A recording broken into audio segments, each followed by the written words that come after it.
made it back into this studio, and I'm joined by Rachel Statham, who is an economic analyst with the IPPR, the Institute for Public Policy Research, which is a think tank. And goodness knows you've had a lot of thinking to do about the figures, the numbers in this election, because frankly, many of the parties have been criticised for incredible claims. So we have seen some really kind of ambitious claims made by all parties about levels of public spending. And That's a very polite way to put it, ambitious. Well, I think we are facing some really important economic challenges in Scotland as across the UK, from kind of ageing population to the climate crisis, to levels of poverty and inequality that are rising. And it is welcome that we've seen a kind of step change in the sorts of economic policies that are being proposed by parties and the levels of public spending that will match that ambition.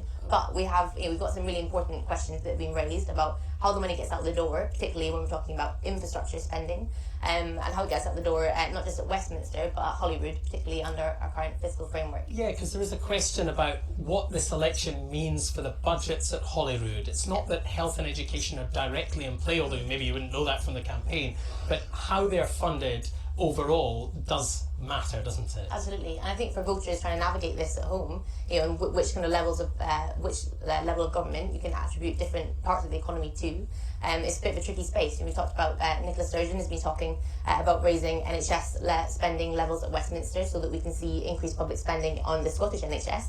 But for voters to navigate which parties are speaking to what level and what claims are credible and which aren't is a challenge. And there's a debate about the economics of independence, which has factored heavily in this campaign. Nicola Sturgeon came under pressure in her interview with BBC's Andrew Neil, trying to set out how an independent Scottish central bank would work, how Scotland could build up its reserves. There's been some talk about that as well. Absolutely. There are really important questions and some unresolved questions about how things like what monetary policy levers will be available in the event of independence. But I think for this election, voters' minds are going to be focused on the really pressing economic questions like rising levels of child poverty in Scotland.